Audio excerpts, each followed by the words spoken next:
If you want to transfer your website to GoDaddy, this guide will walk you through the process step by step, so you can move your files safely and get your site live on the new hosting account. Before we begin, make sure you back up everything from your current hosting provider, including your website files and database. That backup is your safety net, in case you ever need to restore anything later. If this tutorial helps you out, go ahead and hit the like button and subscribe for more easy website and hosting tutorials. Alright, let's get into it. First, sign into your GoDaddy account using the email and password connected to your hosting plan.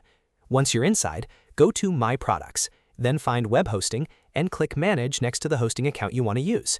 This will open your hosting dashboard. From here, look for the option to open cPanel or the hosting dashboard, depending on the setup your account uses.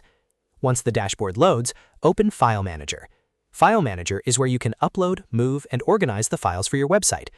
Now, navigate to the public_HTML folder, because that is usually the main folder where your live website files need to go.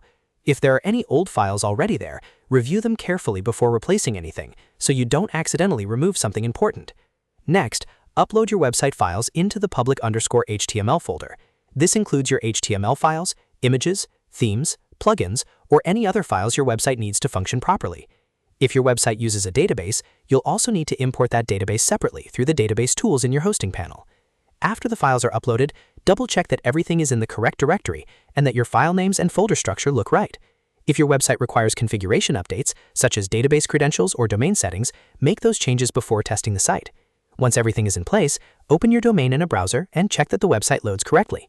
Go through a few pages, test links, and make sure images and menus are displaying the way they should. If something is missing, return to File Manager and verify that the files were uploaded to the correct folder. When you're done, your website should now be transferred to GoDaddy hosting and ready for use.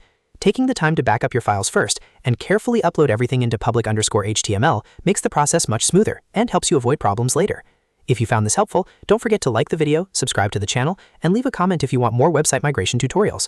Thanks for watching, and I'll see you in the next one.